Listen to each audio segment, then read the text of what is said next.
¿Alguna vez han sentido peligro o han tenido un mal presentimiento en su vida cotidiana? Por ejemplo, al caminar por la calle de noche, ¿han sentido que alguien los observa o que los siguen?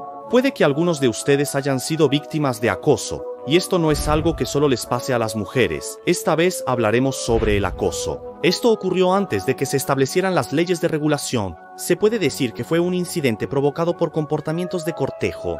El caso del asesinato de 3 miembros de la familia Gunma, el 14 de enero de 1998, en la actual ciudad de Takasaki, prefectura de Gunma, administraban un negocio de instalaciones eléctricas. El señor Takeo Ishii, de 48 años en ese entonces, su esposa Chiko, también de 48 años, y la madre de Takeo, Tomi, de 84 años, fueron asesinados en su casa. Quien descubrió a los 3 fue la hija mayor de la familia Ishii, que vivía con ellos, y tenía 20 años en ese momento. Cuando ella regresó a casa, sintió que algo no estaba bien, ya que la situación era diferente a la habitual. Normalmente se escuchaba el sonido de la televisión, pero esta vez no había ningún ruido. Además, no estaban las 3 personas que deberían haber estado en casa. Sintiendo que algo era sospechoso, pensó en ir a su habitación en el segundo piso. En ese momento, había una persona allí que no debería estar. El sospechoso considerado como el autor de este caso es el doctor Hiroshi Kogure, quien tenía 28 años en ese entonces. Su objetivo era ella. Él la acosaba repetidamente y después de asesinar a 3 personas, esperó su regreso a casa. Cuando ella llegó y comprendió la situación, valientemente intentó convencer a Kogure y él huyó sin hacerle daño. Después de matar a las 3 personas, Kogure se quedó en la casa de la señora Ishii hasta que ella regresó, probablemente mientras preparaba la cena. Se ha descubierto que incluso bebió la sopa de miso que probablemente estaba preparando. Después de eso, se siguió desesperadamente su rastro. La policía, lamentablemente, hasta el año 2020 su paradero sigue siendo desconocido. ¿Por qué la familia Ishii tuvo que ser el objetivo? Ahora, aquí están los detalles. En abril de 1995, la hija mayor de la familia Ishii se graduó de la preparatoria y consiguió trabajo en una farmacia en la ciudad de Takasaki, prefectura de Gunma. Siempre le ha gustado trabajar en atención al cliente. Se dice que a ella le iba muy bien en el trabajo en ese entonces. Ishii-san. La familia cumplió su sueño de comprar una casa propia y se dedicaba al negocio de instalaciones eléctricas. El padre, la madre y la abuela vivían juntos. Vivía con ellos, eran 4 en total.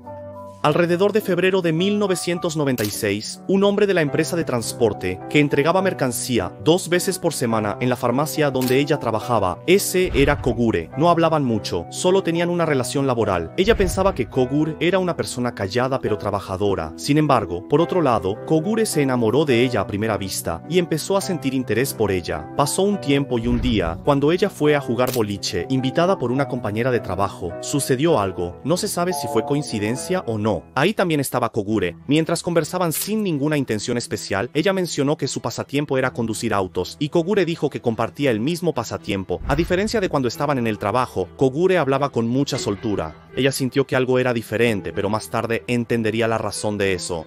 Unos días después, mientras entregaba la mercancía como de costumbre, Kogure se acercó a ella y le dijo: «Compré un auto deportivo nuevo.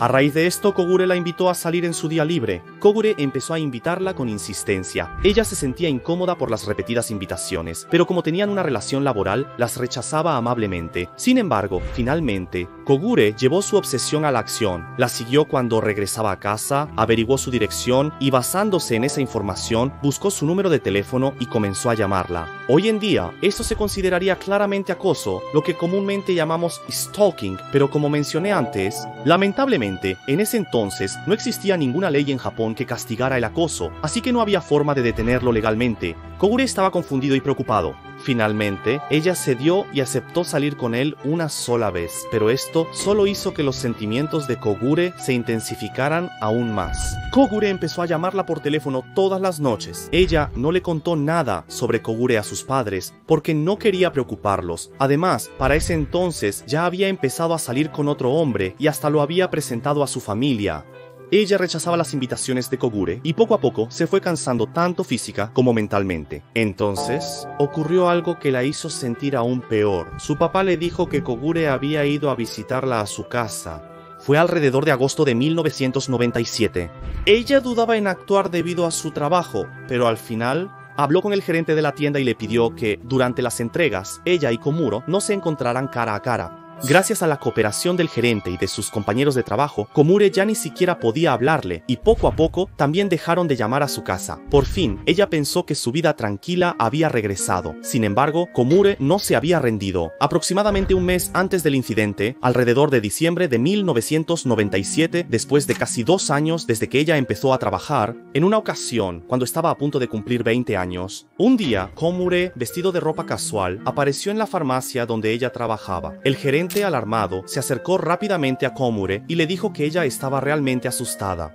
Después de eso, Komure se fue de la farmacia, pero desde ese día, los días de pesadilla volvieron una vez más. Las llamadas silenciosas se repetían una y otra vez, y en el limpiaparabrisas de su auto encontraba cartas dirigidas a ella, cuyo contenido decía cosas como que quería volver a verla. Asustada por ese comportamiento tan extraño, ella decidió pedirle a su novio que la acompañara hasta su casa. Además, por recomendación de su novio, compró un teléfono celular para poder contactarlo de inmediato si pasaba algo. En esa época, ella también les contó a las personas a su alrededor que estaba preocupada y que tenía problemas. Llegó el año nuevo, y a principios de enero de 1998, cuando regresó al trabajo después de las vacaciones, ella estaba trabajando como de costumbre en su lugar de trabajo. Luego llegó la hora de la entrega, pero la persona que vino a hacer la entrega era alguien diferente. Al escuchar la historia, supo que el 4 de enero, el primer día de trabajo del año, Kogure había escrito en el tablero de anuncios de la empresa de transporte una sola frase: renuncio, y luego desapareció. Al enterarse de esto, ella sintió alivio. Unos días después, celebró su ceremonia de mayoría de edad y todos la felicitaron. En ese momento, no podía imaginar que le esperaba el peor de los acontecimientos. Pensándolo después, tal vez Kogure ya había decidido cometer el crimen en ese momento. El 14 de enero de 1998 fue el cumpleaños número 48 de su madre, Chiko. Por la mañana, su madre salió a su trabajo de medio tiempo, luego ella fue a trabajar y después su padre también salió a trabajar. Alrededor del mediodía, ella invitó a su prometido, con quien ya estaba comprometida, a la fiesta de cumpleaños de su madre. Por la tarde, sin que nadie lo supiera, Kogure se acercó a la casa de ella y alrededor de las 7 de la tarde. Finalmente, Kogure entró a la casa. En ese momento, la única que estaba en casa era la abuela, Tomeru. Kogure, sin dudarlo, la estranguló y la mató, y luego se escondió dentro de la casa. Después de eso, la madre, Chiko, regresó a casa. Kogure la mató con un cuchillo de cocina que encontró en la cocina. Ella regresó a casa alrededor de las 8:30 de la noche. Apuñaló repetidamente a su padre, Takeo, con un cuchillo y lo mató. Menos de 2 horas después de que Kogure irrumpiera en la casa, 3 vidas fueron arrebatadas en ese tiempo. Alrededor de las 9 de la noche, finalmente ella regresa a casa. Ella había preparado un regalo de cumpleaños y un ramo de flores para el cumpleaños de su madre. Sin embargo, al notar el ambiente extraño en la casa, ve la figura de Kogure, quien no debería estar allí, justo frente a ella. Kogure la ataca y la empuja a una habitación junto a la entrada. Hoy llegaste tarde a casa, ¿verdad? Al darse cuenta de que algo pasaba, ella habló inmediatamente con Kogure y le propuso tener una conversación. Así, habló con Kogure durante aproximadamente 2 horas.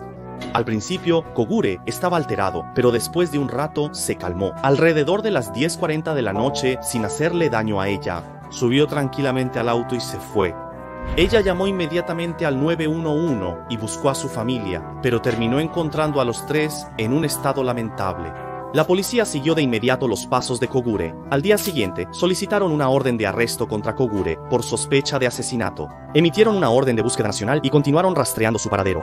El auto en el que viajaba Kogure era un Nissan Silvia negro, matrícula Gunma 30, Tresmo 8670. Sin embargo, después de eso, no se supo nada sobre el paradero de Kogure, salvo que fue visto una semana después, en la madrugada del 21 de enero, en la ciudad de Tani, prefectura de Tama. La policía de la prefectura de Gunma estableció una unidad de investigación y creó 50.000 carteles con el retrato hablado del sospechoso Kogure y la foto del auto utilizado en la fuga, pidiendo la colaboración del público. Hasta ahora han recibido 2.487 reportes de información, pero lamentablemente no se ha logrado su arresto, y el 1 de noviembre de 2007 se ofreció una recompensa especial de hasta 3 millones de yenes por información que conduzca a su captura. Se anunció que se pagará la recompensa.